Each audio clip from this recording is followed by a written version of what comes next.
Hearthstone Grandmasters for Europe is kicking off our first match with Swidz taking on Kolento in this one. Swidz sits at a 1-5 record, and Kolento sits at a 5-1 record. So the inverse of what they're looking at here. And for Swidz, I think this is probably the most important week he's going to face in terms of like the rest of his Grandmasters. Like this one has to get the job done, or it is looking quite grim for him in this one, Sottle. Yeah, it is. And then that last game as well. Like from Swidz's perspective, right now, he doesn't necessarily have to win every game. He just has to win more than RDU in this position. Like that's where he's at with his score right now. So RDU plays in our last match of the day against Orange. So keeping an eye on the two of those, if you want to follow the relegation stakes, is going to be very, very important as the weeks progress. Because anytime they can one up the other, and then when the eventual head-to-head happens, that could end up being huge as well. Yeah, and so for the decks that we're looking at here, Kolento has brought to the table Control Warrior, Quest Druid, Combo Priest, and Quest Shaman, and you can see down at the bottom, that's where the protection phase comes in. Divine Shield Bubble means that that class was ineligible to be banned by the player's choice. So Kolento protected his Priest and has had his Warrior banned away.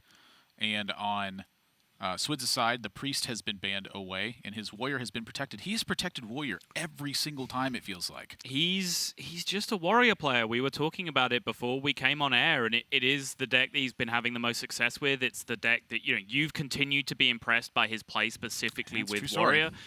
Whether we have questions about his play with other decks or not, like Warrior does seem to be the place where he's at home.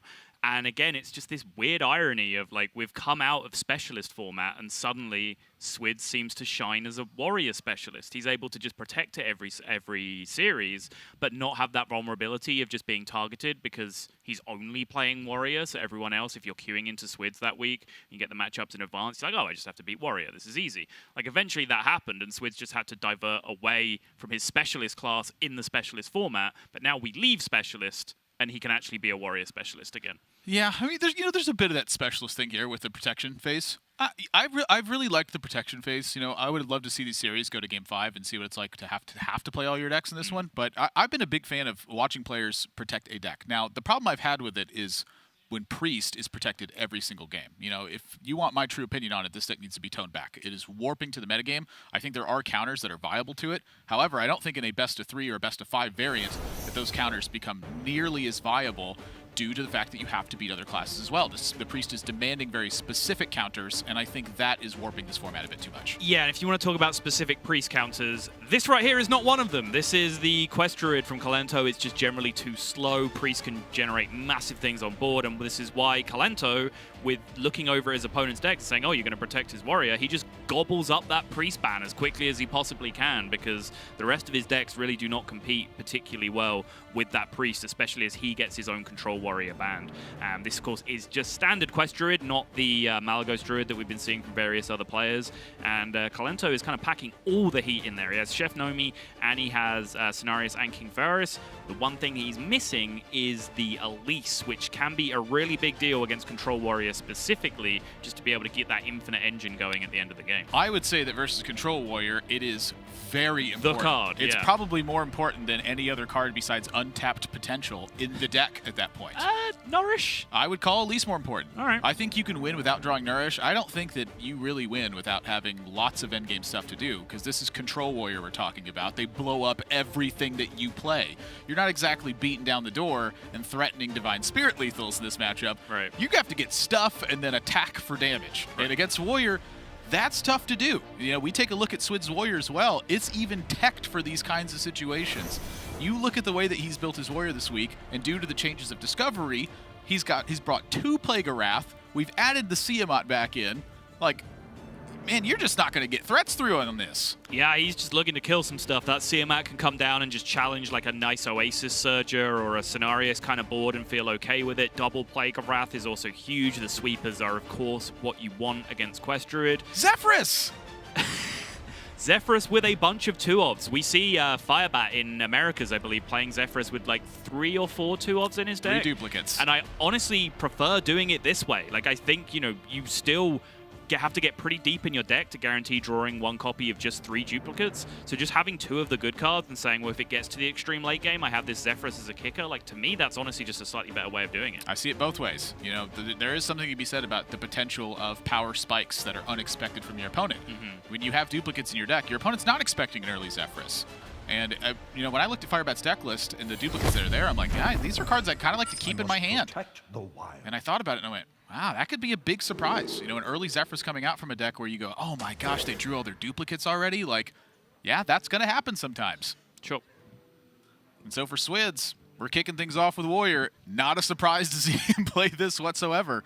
And I think, you know, this is part of Kolento's thinking with the Druid right off the bat as well, is if he bans Priest away, he knows that this Druid is not vulnerable to that pocket pick available from Swidz' side. So tries to get the Warrior matchup and gets paid off. And again, it's an opportunity that's afforded to Kolento because Swidz is so insistent on protecting Warrior all the time. Like, he does really seem to believe in this strategy. And to me, it does just seem to make the series a lot simpler when you're able to ban out Priest. But we'll deal with that when we get to it. Right now, we have a matchup. Kolento keeping Nourish, of course, like go-to card in the matchup. We could have had a longer argument about Elise versus Nourish, but it's too early. I just don't want to do it just yet. So well, I'm going to let you have that one. I'm going to open up a different can of worms then. So, you know, you talked last week about hotly contested matchups. Yes. And this certainly has become one of the hotly contested matchups. I was about to go there. I was about to go there. So I'm going to give some backstory first because we're going to buckle in for a while because this matchup's going to take some time to get going. Nothing too much decision making in the early game. Yeah, Kolento's going to mess around. He's going to skip some mana. Swidz is going to play threats if he has them. So moving on. We had asked on broadcast, more as a rhetorical question, is Warrior favored versus Druid? Yeah, it was kind of a joke. We're trying to, you know, build the idea. Warriors had consistently been beating Druids, and that was not supposed to happen according to what we knew about the matchup. Orange had given us a message talking about that particular matchup, which we then had to explain ourselves to him. On Viper Stream, guys, you're dumb. Why did you say that? That's what the message was. On Viper Stream earlier this week, he was talking about how he's like, you know what? If you build and play the Warrior deck right, I think it is favored versus Druid. And I was like, whoa. I've been playing a lot of Druid and a lot of Warrior, and that matchup has not felt the cleanest to me. Albeit, I was not using a Super Collider, and I was not using an extra board swing. So that was a big factor in the matchup as well. Apologize for the discovery here. We'll get some things worked out for you, and thank you for your patience. But I've gotten to a point where, honestly, I do think the Warrior's favored in the matchup. I think if you're not playing an Elise the Enlightened in the Quest Druid variant, that flips it even more. And the thing about it is I think the Warrior has to build the deck a bit more specifically, and they have to pay attention to some factors that maybe lighten their other matchups a bit. But at the end of the day, if you have enough board sweeps, you do have the capacity to simply outlast what a Druid can throw at you. I think most people are at least coming around to the idea that Druid is not as overwhelmingly favored as they thought it was to begin with. And I think when we were talking to Orange and his practice group about the decision to bring Malagos Druid, because it is generally Orange's core group of practice partners that have brought that deck this week, he said that like we really felt like it gained edge or flipped a lot of matchups that were slower, that were able to beat normal Quest Druid, but when you put Malagos in there, you gain extra edge. And Control Warrior was specifically one of the decks he referenced, because you just have a ridiculous amount of damage in the late game. Instead of having to mess around with Nomis or whatever else that they can actually interact with, you can just hit them for 40 after you've had pressure with your other minions earlier on in the game. So that does seem like a more consistent win condition. Whether or not Warrior is actually favored, I would say, yeah, sure, if you're cutting Elise from the deck, probably, yeah. I think we saw a game in APAC where even without Nomi, as long as you have Elise, like, you can just keep duplicating, like, Zephyrus or whatever else. Yeah, and he's just, like, I think it was, like, a Tyrion, a Defender of Argus, and a Wind Fury ended the game at the end. They're just, like, fine, you know? Just a lot of stuff. Second Innervate and Nourish for Kolento, and that's the kind of start that Swidz does not want to see. He had an aggressive push, I think, going here with this Restless Mummy on turn 4, and if Kolento did not have a big play here on turn 5, I think he'd be getting way pushed out of the game. And that seems to, again, be one of the standards that we've been seeing is the Warriors are snagging the early game, and they have to take a drastic step backwards when that gets contested, but that's where they want to be. They just simply want to use the early game to force resources on the Druid side. So in this case, Kolento having the Nourish and not being under a ton of pressure, he's looking like he's going to be smooth sailing to the late stages. My question is going to be, does he have the gas to get through that late stage? Right. And during story time with Admirable, Kolento did pick Keeper of the Grove off that Discover option, which does go to show, actually, I mean, putting it this way, some level of matchup understanding, because he recognizes he was up against like Hidden Oasis or whatever. Keeper of the Grove is actually pretty powerful against what Warrior wants to do against you in this matchup, which is generally curve out mechs, magnetize them, hit you in the face with big things. So having that silence effect available to you actually does start to make a lot of sense. Yeah. Also, he's staring at an Acolyte on board. Yeah, sure. Important to note that the way that Swidz has changed his deck again, no Omega Assemblies, no Frightened Flunkies. So the only discovery effect is Dr. Boom Mad Genius. He's filled that up with the second copy of Plague of Wrath. He's added a Siamat in the deck to help contest late game boards, and a Whirlwind as part of the auxiliary package to help activate Plague of Wrath in that manner. Zephyrus the Great included in this deck, and I can tell you what, every time Swidz is playing Warrior, he's expecting to go the distance. No Archivist Elysiana this week. Nope. And that would explain the Warrior ban for Swidz. Yeah, I mean, it would go some way to explain it for sure, but also, like, I think just in general, when Priest gets protected, then the Warrior ban just makes sense with the lineup that he has. But, yeah, if you look at it, 2 Plague of Wraths, 2 Brawls, that's 4 Sweepers, and then you can potentially use Super Collider, Siamat, like those cards in combination to find like a 5th or 6th board clear alongside maybe Dynamatics or Mega Devastators or whatever else. And then with all those board clears, you get super late in the game, and then Zephyrus just becomes Sweeper number 7 at that point. Like, yeah, you're killing a lot of Druid boards with that stuff. They need to make a lot of boards, and without Elise, that board potential was much more limited. Yep. Swidz setting up for, I believe, a Harrison Jones here. I'm trying to think of what else this this weapons project would set up for. This is kind of curious to me. Like, does it have any implications with like Coin Siamat? It's a good question. I don't think so. He doesn't. I don't see the breakpoint of the extra weapon adding to anything. I think it was just mana allocation. Doesn't necessarily want to use his coin just yet for the weapons project coin Harrison on the following turn. He's willing to take a card less in just terms of hand size as well. Like, he already has plenty of cards. It's not like he needs to draw 3. It's gonna be drawn from the Acolyte as well. Yep. At least in his head. What to do? Yeah.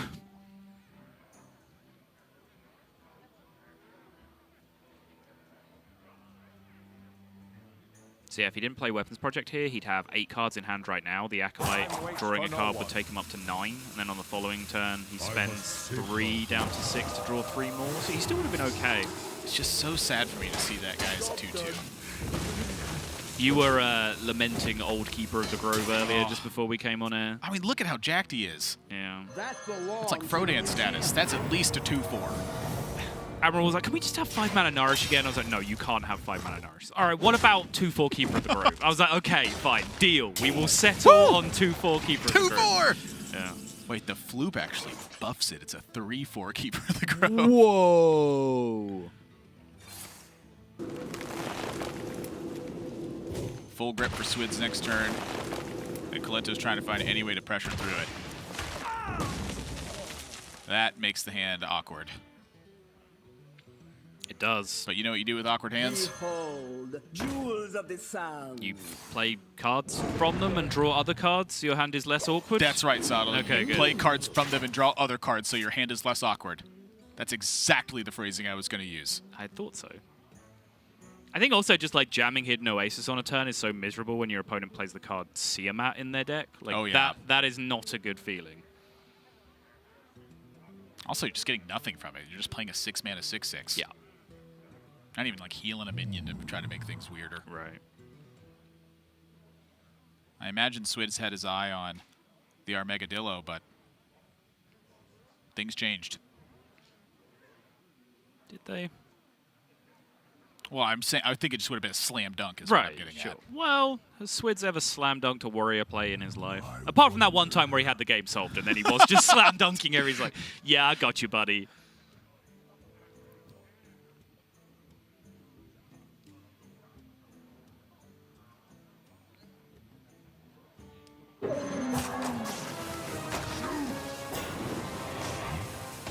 Yeah, Armagadillo makes sense to me. This just isn't a board I really feel like reacting to as Control Warrior. Yeah. I think that's one of the questions you do always have to ask yourself when playing Control Warrior is at the start of the turn, do I need to kill anything? And sometimes the answer to that is no, I don't care about these minions. Crystal Merchant's a scary one. It is. That provides a lot of fuel. And we talked about Kolento gassing out. It's not really going to be cards in hand that makes him gas out. However, if he doesn't have the proper tools at the proper time, what it means is sometimes he has to waste cards getting a job done instead of using them efficiently. That is true. The more efficient Kolento can be, the better chance he's going to have to win because, again, no Elise the Enlightened means he's limited on his pressure points. I think Swidz evaluating where he is in the game. 12 cards left remaining in Kolento's deck, so that's 12 cards away from Anomi being activated. There's the Crystal Merchant on board, but there's 1 Wrath gone, 1 Nourish gone. So, you know, you're looking at maybe 7 or 8 more turns for Kolento to deck himself out at this point, at which point Swidz just feels pretty comfortable. He already has a Plague of Wrath on board in hand. He feels like he's going to pick up more options to be able to take care of that. Got to think about Ferocious Owl as well. If you don't enter this board, you don't take a ton of damage, which that to me is going to be the bigger concern for Swidz, is that when his board's getting answered, just not taking too much damage in the meantime. Right. I think this is the right call for Kolento, though. Don't do anything fancy. Your opponent didn't handle your board. Keep it at parity. Yeah. Ooh. Perfect timing. You drew a card. Crystal Merchant really speaks to my soul.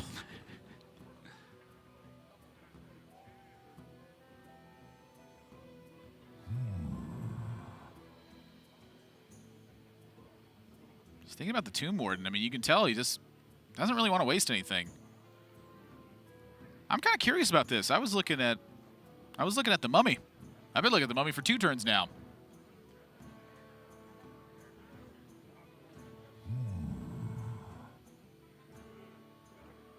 Yeah, Super Collider is a little bit awkward here, so Mummy is the go-to removal. I mean, we have the Weapons Project. I kind of want to use it. Swidz just doesn't care about the card draw. All right. The second one I have a slight issue with. The first one I was totally fine with. You got an Armadillo into play for the cost of it. I think that seemed worth, but just contesting this with stats again, I guess it's pretty reasonable. I don't really see what the huge punish is. Oh, those 2 cards exactly. Lodi Starfall. Mm-hmm. Kill both of them and connect for 6 again.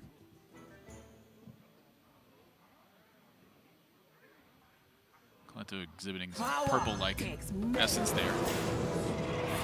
Yeah. Wow, you must be deep in thought. When you're getting those hair touches going, that's how you know things are serious. Look at that positioning against Super Collider as well. Super Collider killing the 4-1. Right. Ooh. Doesn't do nothing. Damn it, Admirable. I guess technically it does do something. It kills a 4-1, so accurate, weird, double negative, I guess. That was the idea. Of course it was. Are you questioning my ability with words? Yes, on a daily basis. You're a coward in history.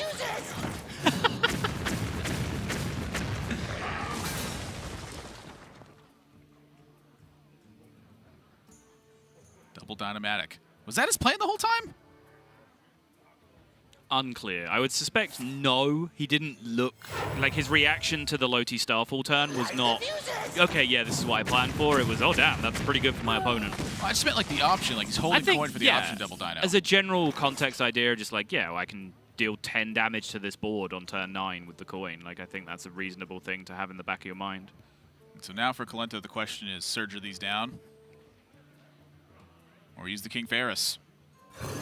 The King Ferris, in my experience, has been best used as a bridge. And what I mean by that is when you're not winning the board anymore, that card has been fantastic at getting the board back.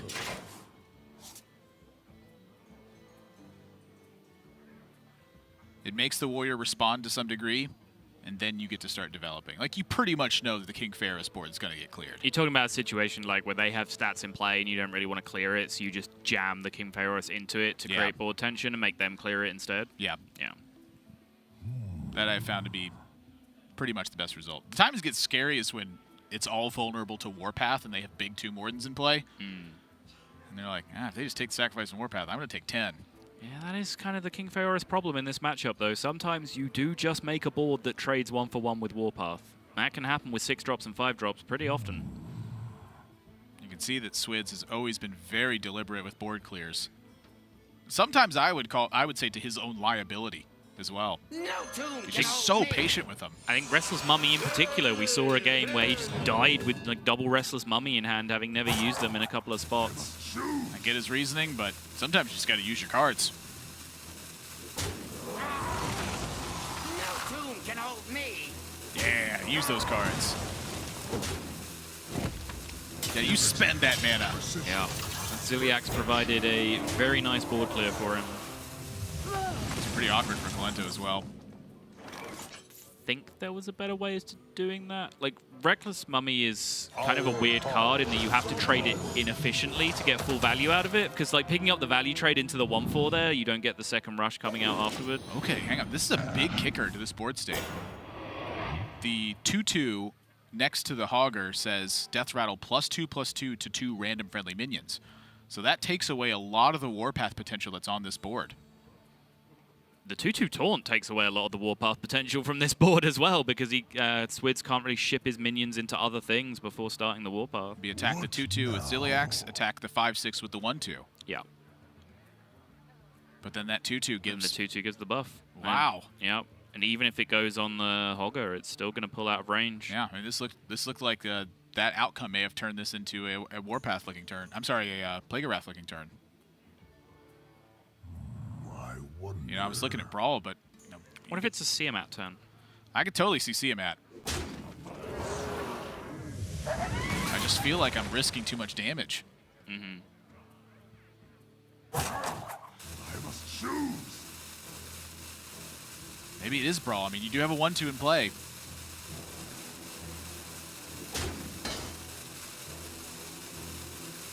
I think just the idea of something sticking and it becoming bigger is... It's terrifying. Yeah, that is not how Swidz envisioned that turn going, I'll tell you what. Absolutely But not. you see what I mean about the King Ferris bridge? It was just facing down a Ziliax, but it was enough to prompt a big action. It was annoying. So now I'm looking at that Floop in Kolento's hand and thinking, well, hang on a second, I'm just ahead now. And with that Anubisath Defender draw, the Zephyrus becomes active. There's a lot going on with this hand. What to do? I'm just looking at the Zephyrus, and I'm thinking Tyrion here is... That's, like, brutal for Swidz. Yeah, I think one of the weapons Tyrion's- projects been used? Yeah. Harrison's down? Yep. I think Tyrion's pretty brutal here. I think Cenarius is pretty savage. Not sure if we go second King Phaeorus. I'm just pretty sure if he does any of these, he's going to get wrecked. Who's getting wrecked in this Swidz. scenario? Okay, good. Who dares to knock this ancient land?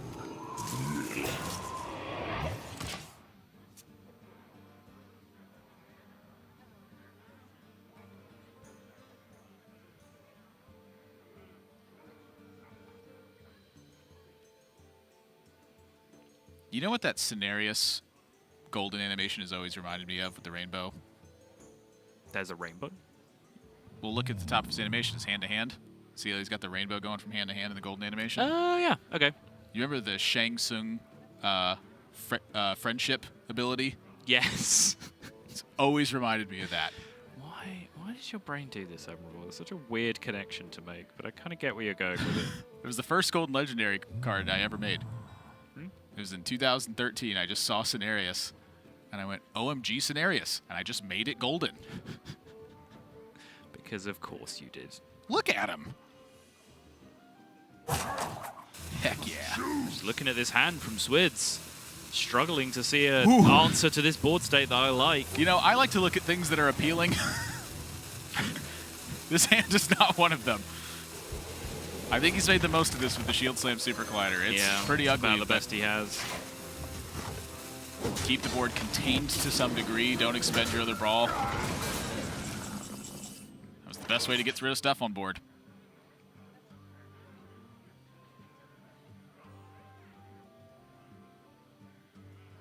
Now is it Tyrion time? I don't know. I mean, Kolento has pretty much taken a different looking turn than what I would have done almost every point of the game. I liked Cenarius last turn, for sure. I think that seemed like the most awkward against the removal that you'd expect. I think the Floop potentially ends up as a Nomi or a Zephyrus for lethal this game.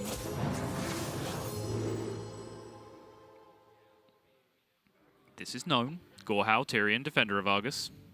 It is known. This is 99% consistent.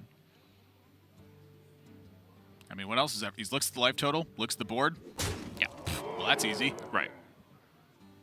It's like I say 99 because I'm sure there's something that will change his mind, like some ridiculous huge weapon in play, or some something like that where you get a Ooze or a Harrison. It's just like a 10-13. Yeah, it's like a weapon in play. 25-3 weapon in play, and Zephyrus is like, all right, Ooze, fair enough. He's like, Harrison does overdraw, but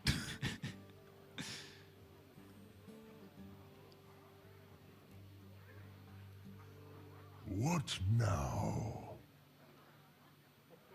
yeah, I don't know, man.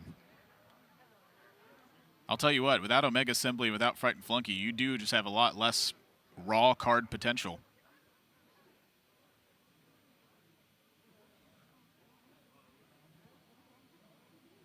You're just getting druided. Yep. Big things. Your turn. Yeah, and this is an issue that Ball Control was talking about and running into last week. Something that I was commenting on at the time is just like, when you suddenly take out like Omega Assemblies and Fright and Flunkies and all that kind of stuff from your Warrior deck, you are quite low on resources. You kind of have one resource card in your entire deck, and it's that Dr. Boom Mad Genius. So if you don't find that, it almost feels like every deck in the game can just fatigue you at that point. Like, it does really get down to this point where it's like, wow, my hand kind of sucks right now. There's just nothing going on in here. Oh, did he get this off in time? That's what I'm wondering. Yeah, he's chilling. He's Okay. chilling. Ooh. There's always time. That just... Spectator rope animations and players right now. It's made me nervous, Sottle. Apart from Alatemu earlier, where there wasn't time whatsoever. Ooh. I'm not going to mention the other one. But then the TC-130 just pulled him right out of that little spot. He's went, what, you roped last turn? Oof. I got your back, buddy. The hard carry. Yeah. Wonder.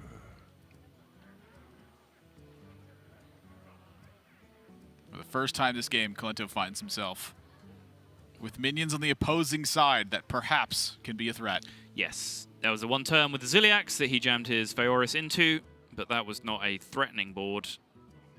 It's something where he wanted to keep on pushing. And I honestly feel like keep on pushing is about the only good plan Kolento has here. Not particularly interested in removing that 6/6. Guess we can see what comes off this Worthy Expedition. Yeah, this hand's like just not super strong. Time waits for no one.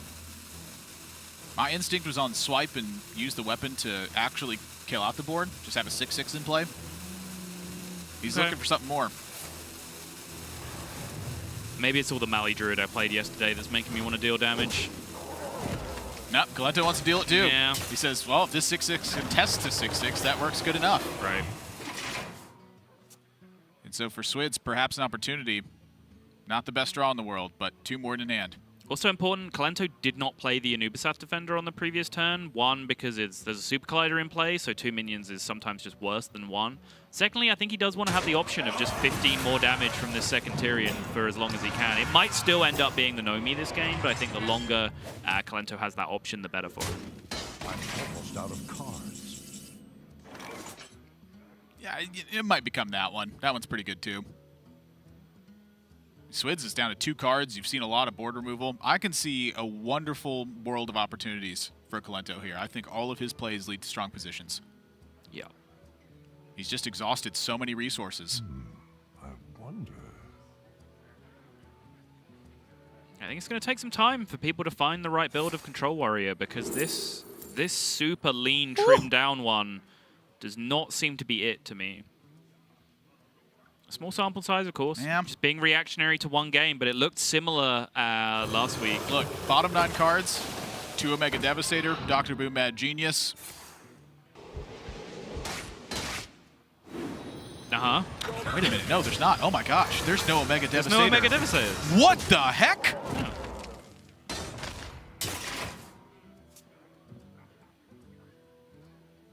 This is just like anti-aggro warrior, essentially. Like, you just want to trim down curve. You want to win the game early, and just by blowing them off board with all the board sweeps.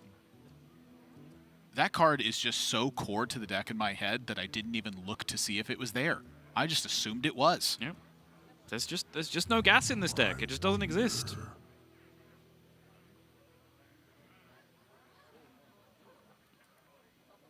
Oh, he's in a lot of trouble. Oh my gosh. Got to make room for that Seer map. I'm not doing that with an Omega Devastator. I'm not. I'm not crazy. That was kind of my point. And that costs 9, not 7.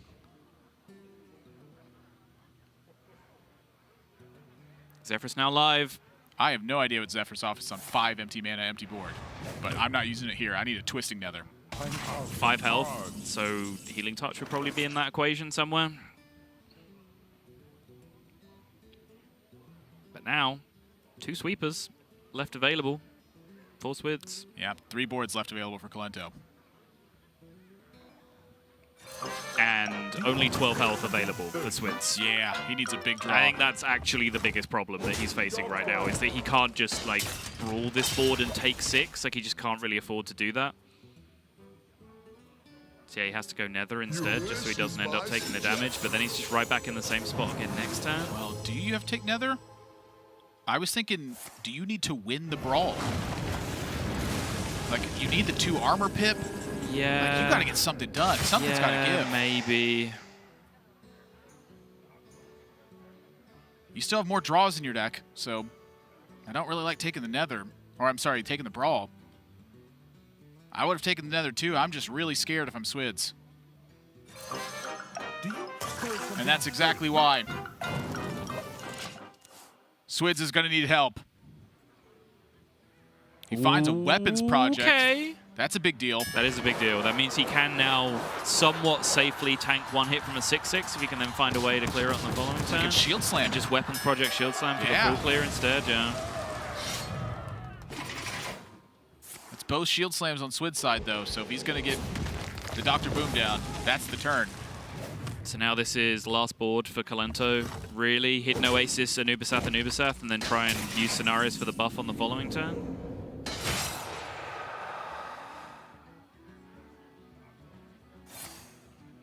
That threatens 16 damage plus the weapon. So over 2 turns, Kolento has a threat of 20 damage. Hey, look at that.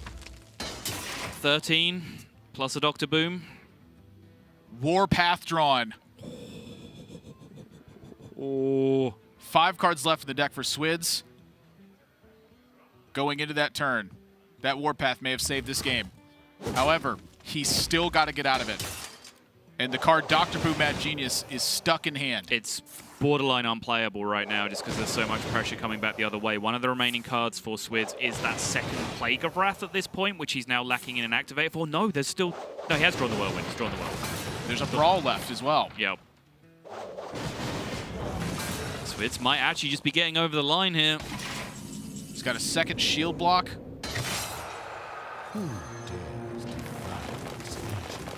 Needs a draw right now. Brawl or shield block into Brawl. Oh! That's a Brawl. So if Cenarius lives, Swidz dies. Yep. Can't play Dr. Boom. There's only one option. And he's still going to need to draw something. I think, anyway. No, like just Dr. Boom on its own keeps him alive next turn if a 4/4 True lives. story, yep. He has to win this Brawl. And Kolento, that's the first visible reaction we've seen. Very rare frustration for Kolento. But what are you worried about? Kolento, what are you worried about? This is always going to happen. You're Kolento. Like, what are you concerned about? The Cenarius survives, and Kolento with the last attacks available. Exact lethal damage. Kolento, just for a moment, doubted his Kolento powers. But then suddenly, the Cenarius pops out, exact lethal on board. I gave Swidz's Warrior deck a hard time during that deck, but it started to come good towards the end. We talked about, I think it was like week 2 or something, how I like initially framed it as, I believe Huntrace like had all his sweepers at the bottom of his deck, and saying, oh, that's pretty unlucky for him. But actually, that's where you want them when you're playing that Warrior deck. You want to draw all your other cards and fight card for card and mech and like use mechs and use Seamat and Dynamatics and Restless Mummies and all that kind of stuff. And then when it gets to the late game emergency situations, when the Nomis are coming down, that's when you want to be drawing your Plague of Wraths and your Brawls. And that's kind of the way that Swidz deck worked out in that position. That final top deck Brawl, I believe he was just straight up 67% favored to win the game from that position. I think he always beats a 4-4 from that spot with the sequence of draws that he has left. So maybe that Warrior deck does work out. But for me, I think post-patch, post-Discover Waiting Warrior still needs work. Like, that does not look like the way to build it to me, personally. Look, I was wondering how he fits so many cards in here, and then when I see there's no Mega Devastators, again, that was just automatically included in my head. Like, Yeah, that feels like it cannot be right to me. I think Purple has almost the same list in Americas this week, so, Okay, I don't so like very, that. very similar. Yeah, it's a weird-looking list to me, too. But he was playing it on stream last night, and he just said this is just anti-aggro Warrior, essentially. That's so, fair enough. yeah. If that's the call you're going to make, it's the call you're going to make. Yeah. But that's just a good card, man. Even on turn 4, it just represents a Ziliax connection sometimes. Who knows? We'll have to end up seeing. Either way, Kolento off to a 1-0 lead as we got to go to a break. And when we come back, we're going to find out if Kolento can close the deal. He's protected his priest, and I imagine that one's probably going to get played. Stay tuned.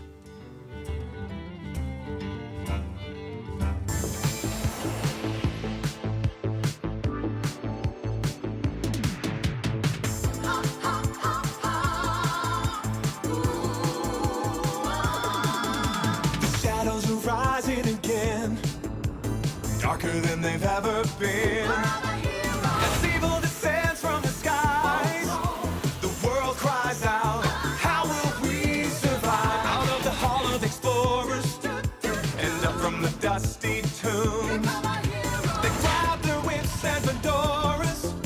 These legends of the past know exactly what to do. There might be magic monsters, mummies in the markets, and ancient mysticism. There's surely scorching deserts, and nature monster of narcissism. High stakes think annihilation, obliteration of civilization. Now is the time to be brave. Evil's come to enslave, but this league's gonna save the world.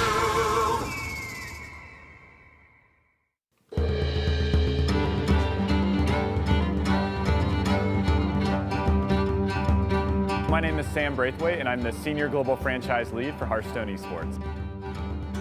This event was especially cool because it takes place right after the brand new expansion, Rise of Shadows. Historically in Hearthstone Esports, we do our big events like this towards the end of an expansion cycle, but we really wanted to shake things up and really showcase that not only is the world champion the person who can pilot the best decks, but also the person who, when presented with a brand new game, can put together the best decks leading into the World Championship. Cheers to you guys, the sold-out crowd here for the HCT 2019 World Championship.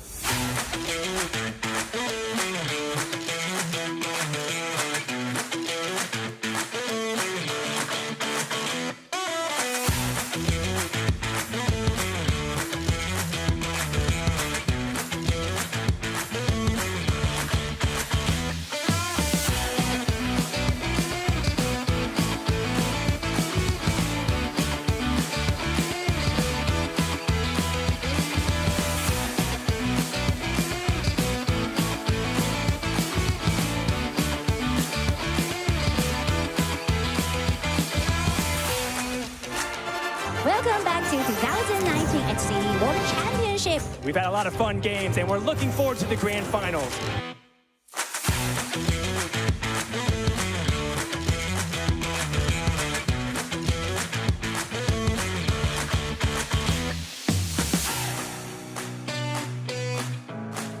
Showdown. Viper versus Hunter Ace. Only one can be the champion.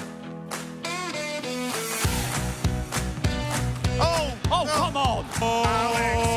Match be dead. Wacko pick of this coming out from Hunter Ace. It's now or never. Archvillain reform. Okay! In a completely solved game, Hunter Ace finds a way to maximize his chances.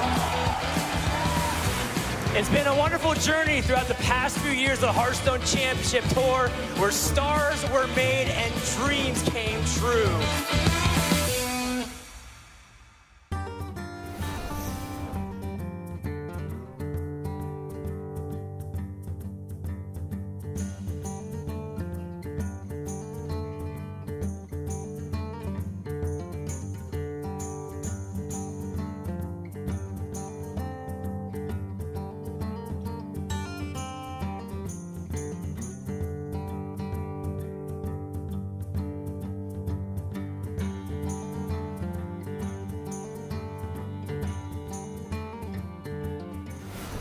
Hearthstone Grandmasters for Europe. We're in week number 4, and we're in our first match of our first day this week. I'm Nathan, that's Admirable Zamora. I'm joined by Simon Sottle-Welch, and right now Kolento is out to a 1-0 lead over Swidz as he's able to best the anti-aggro control warrior with his druid deck that does not include at least the Enlightened. Just had enough gas at the end of the game. Yeah, and it's kind of weird that it lined up that way because we saw if all the removal gets drawn, it wasn't even really all the removal. There was still a Whirlwind and a Plague of Wrath in like the last 4 cards for Swidz, but if he gets enough of the removal without at least for the quasi-infinite generation, you do kind of run into problems and stick in a board with that deck. So, you know, I'd be interested to see a bigger sample size of how that warrior deck will perform, but for me it is just a little bit light on gas to be competitive going into the really late game scenarios there. I mean, to be fair, Kolento, that tank was bone dry. It was. The last 2 attacks he was going to get, it was perfect lethal. Yeah, you're but not that's wrong. the ideal situation. Spend all your cards, spend as much mana as you can, deliver exactly lethal. Yes. That's like the ideal game. It is. And you called out that you expected we would be seeing Priest going into this one, and I expected very much the same. But instead, Kolento is bringing out the Shaman, wants to, I guess, just saying, all right, Swidz is going to play Warrior again. So I'll just queue up this Shaman, which I think is a reasonable read in the situation, but he's always got that Priest in the bank. He has 2 chances to queue up here. Well, it is a bit of a respect to the Warrior deck, and at the same time, a queue against it, where, you know, it's believed that Warrior's favored versus Priest. I believe that as well. I think that Priest is always going to have possibilities of draws where you get bested, but that's a lot of removal that's packed into Swidz's deck. I digress. Kolento looking for then the Shaman versus Warrior matchup and says, you know what, if I queue into the Druid or I queue into Swidz's Shaman, still a fine matchup for me. Right. Why go with the Priest? Why risk it? Yeah, fair enough.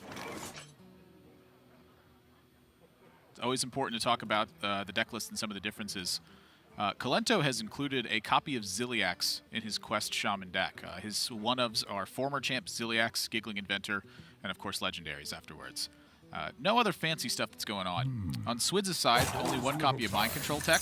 He's included 2 copies of former champ and 2 copies of Seaphorium Bomber. Yes. Thoughts, concerns? You know, alongside the former champ, I don't like it, but I don't mind the idea. I know how even when there's a Seaphorium Bomber in the deck, the card that you're going to throw shade at is former champ. Like, we just can't get away from it. It's not the former champ itself. It's the fact that you have 2 5-drops that are clunky side by side. I think you got to pick one or the other. I get that, yeah, sure. But the Seaphorium Bomber is kind of clever. Like, in long-term scenarios, that's a lot of damage that adds up that, you know, potentially your opponent has no real way to contest. I'm thinking maybe he doesn't want to just, like, auto-concede to Holy Wrath Paladin, which this deck kind of does sometimes. Like, that does start to make some sense. Saw Purple go with Spellword Jeweler in his deck to help contest that matchup. In the later stages, you can play Spellword Jeweler and bounce it to your hand. It prevents Holy Wrath from connecting, and you have multiple ways to do that.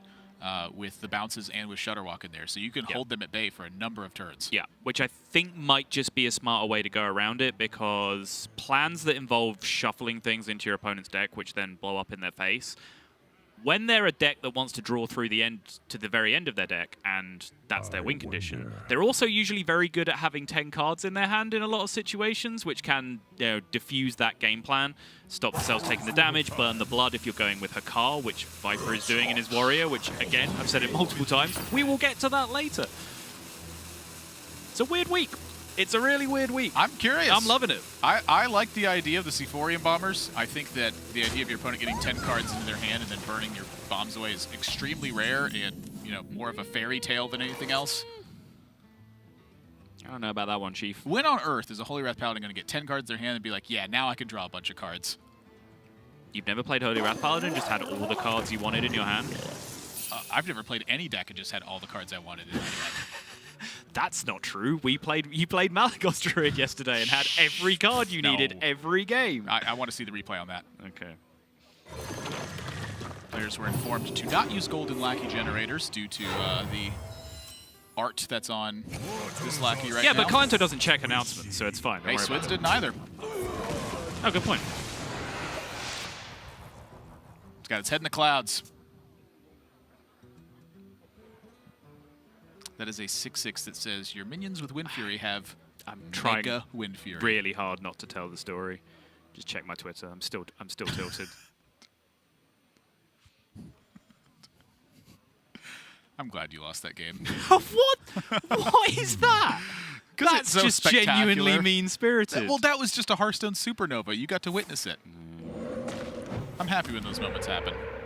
I'm not. It delights me. I like winning. Look, there are two great thrills of playing games. The first one is winning, the second one's losing. In spectacular fashion. There's a lot of commas there. Not for a grammatical sense, but for a dramatic effect. It's meant to emphasize that you should pause for a while. Not for a grammatical sense, for a dramatical sense. Sure. Yeah. Yeah. It's important that it rhymes. Missed the boat on that one. If it rhymes, then people pay less attention to the fact that what you said made no sense. It's also just true at that point. That's how rhyming works. Yeah, exactly. Meanwhile, these clunky cards that we were talking about, two former champs, Giggling Inventor and the Sephorian Bombers, not shown, have kind of come back to bite Swidz a little bit because he's fallen quite some way behind on board against Kolento's faster start with the Mogu Flesh Shaper Evolve, even though 6-6 was a pretty weak outcome. Still ended up being pretty strong in the spot. Just connected. Was in. Yep. We're looking at, 12 damage effectively from this. If it goes again, yeah.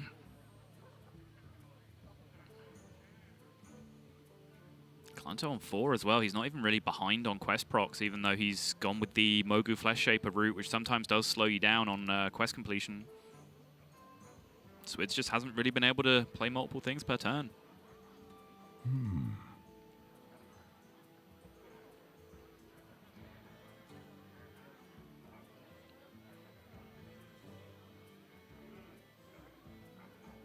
Kolento's hand is just good. There's little time. Yeah, it's specifically slightly awkward on this turn alone, though. I know what I do when I have slightly awkward plays. Play Ziliax. some cards and then draw other cards? I play Ziliax. Oh, okay. I feel like this came up last game. It did. Okay.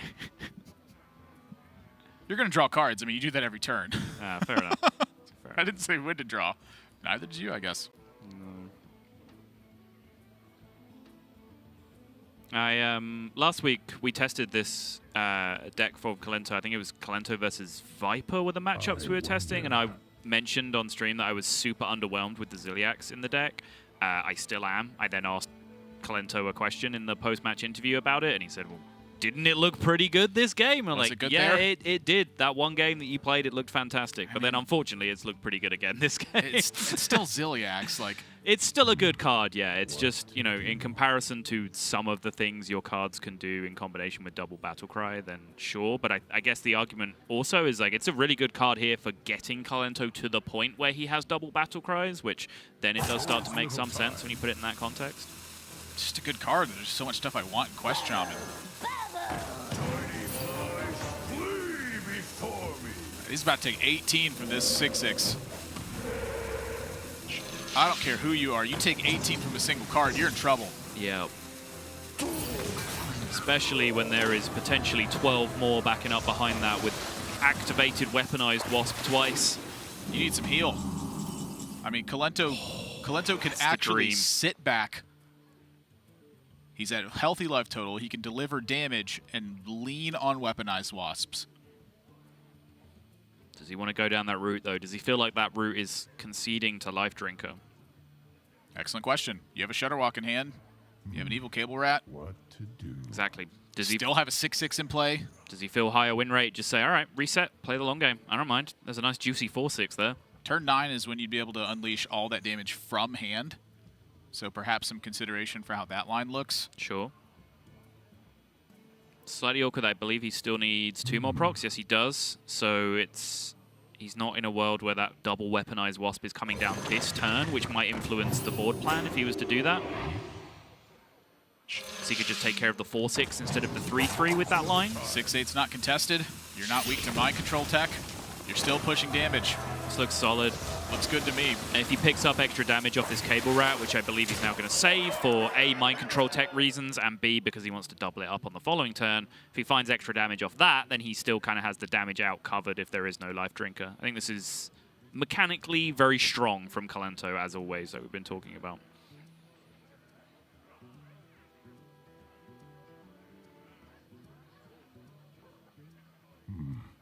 What to do? Ooh, Swidz is in a heap of trouble.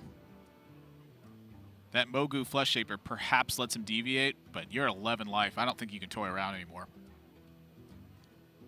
I'm playing Giggling Inventor every time. Suicide your entire board, play Giggling Inventor? Is that where we're at? I'm upset by that. Ooh, well, we're taking a different direction then. And that's risking dying. Wow, those are strong pickups. Yep. Kind of what he needed. Those are super strong.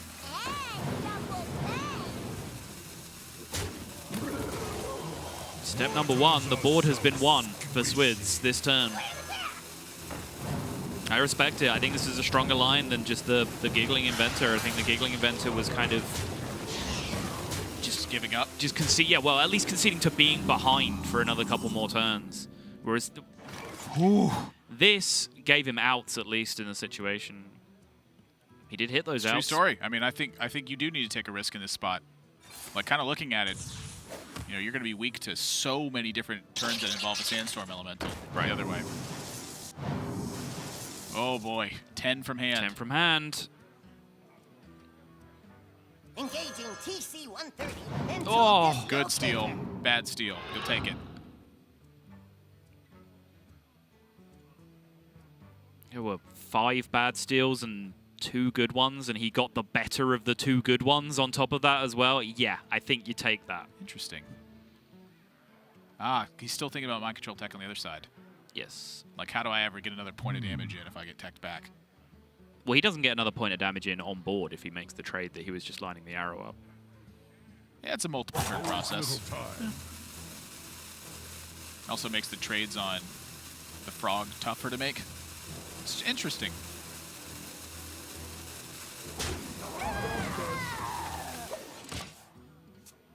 All right, Swid's got to make the most of this one.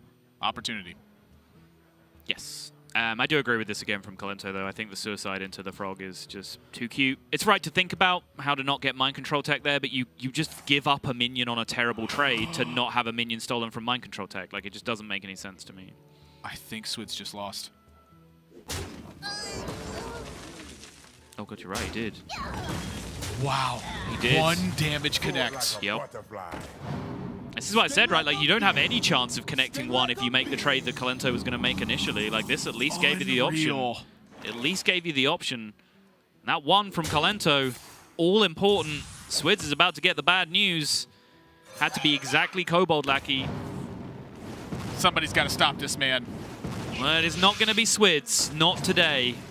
And the records are going to continue to be flip reversed for both of these 2 players. Kolento 6-1, Swidz now 1-6. And now Swidz, as I mentioned earlier, just has to be an interested onlooker in that RDU series. Last game of the day, he needs Orange to do him a favor here so he doesn't just fall solo to the bottom of that division. Yeah, indeed. Kolento just exhibiting very much his ability in every single series. Like, every single time that he's been winning lately, it feels like it's just enough. It's just enough. And that is the kind of Hearthstone that a lot of strong players have preached for a number of years. Just very focus on the simple things and then find ways to get that job done over and over again. And that's been Kolento's entire career. It's focusing on the simple things, the fundamentals, and then capitalizing on your opportunities. Yeah, I think that is just Kolento personified, right? Like, he will do just enough, and he is, at the end of the day, Kolento, and he gets away with that stuff in a lot of positions. Yeah, and so this one, clean 2-0 for him. You know, it was looking real dreadful at the end of that Druid game, but Cenarius, you know, survives the brawl and delivers exact lethal damage. And so we have a winner's interview ready with our winner of this match. Kolento, can you hear us? I can. Hello. Hello, and congratulations on this match. A couple of very close scenarios towards the end where you're able to secure lethal. I'm going to visit game 1 and towards the end there and talk about something that you rarely do. You looked pretty frustrated by the brawl draw at the end, and that's something that's quite unusual for you. Can you talk to us about that, and what do you think has spurned that moment? Like, when do you typically find yourself getting frustrated in those kinds of situations? I mean, it's a combination of things. First of all, my opponent was playing freaking Warrior with Zephyr and double Plague of Wrath, if that's not enough. Yeah, like, you really have to chip in some damage. And, like, even Tyrion out is not working so well because he also had Harrison Jones and weapons projects, which make me think maybe I shouldn't have killed the druid to start with, because like he sacrificed armor gain and overall utility against smaller boards and burst damage to the face. So like Shaman save would have been favorite against him. And Priest, well, Priest would probably be just about same. And like, yeah, this is a combination of things. That was the first one, and then it just what was there? Oh, he waited before playing it. He has 2 cards and he tactics the brawl. Like, what's his other option? What else he had? His other card was Dr. Boom, where he was just dead on board. So yeah, I have no idea what was happening. I have to think about it. Yeah, 4 + 5 + 4. That's complicated. All right. Anyway, so I have to ask you a question, and I A, don't know if you're even aware of this, and B, dread what the answer to this is going to be. But Orange had some words for you last week. I don't know if you're aware of this, and sort of questioned your understanding of some matchups and the amount of preparation that you put in. Do you have any response for Orange? I didn't see what he said about me and didn't listen. He was probably talking about my game against Druid. As I mentioned in the interview, yes, I was missing the point, the win condition of just multiple nomis. That's why I might have deviated from the correct plan quite a bit. But like, there might be plays you might debate about in my games. There are not so many which are obviously wrong, though, and normally I highlight them myself. I mean, if he wants to discuss what was wrong in my games, we can just jump in a call on stream or something to talk about. I'm pretty sure he might be wrong in some scenarios where he thinks he's right, because that's how it happens in with pros. The only person I would certainly be like close to always agreeing with is probably Bunny Hopper. I was really impressed with his plays overall. I think we should make that happen. I'd watch that. Let's get Orange and Kolento on stream together. I'd totally watch. I mean, I'd just watch Kolento stream with anybody. I love discussion about this sort of stuff. I want to talk about your record and your preparation. Given this week that there was a patch, did you do anything special or different? Given that there was a change to both how Elise worked and how the discovery mechanics for specific discover pools worked at all? Haven't changed much. Any thoughts on the matter? Do you feel like I heard a number of players discussing how they feel like Warrior got weakened a lot because of the discovery pool? Did you have any opinions on the matter? I mean, front and flank is still very strong. Like when you get a 2/2 for 2 mana, and you get a card, even if it's less likely to get a good card, I think it's still very, very good. Anything else? I think we should just let him go. All right. Well, Kolento, thank you very much for your time. I'm always happy to hear your response and stuff. Very well thought out, as usual. Congratulations on your win, and looking forward to your next match. Thank you guys. Later. I don't know how I feel about this. I love that, there was just a little bit of shot calling and beef between the two players. I hate how polite they're both being. Like, can we just fire some legitimate shots? Or just like, well, Kolento's a great player, but I think he could put in a bit more work. And Kolento's response is, oh, maybe he's right. We could talk about it, but I think he might be wrong. Yeah, like, come on, get mad, get angry, be meaner. Yes, that's what Sottle exactly. wants. He wants me to be mean. Well, shut up, Sottle. We got a second match.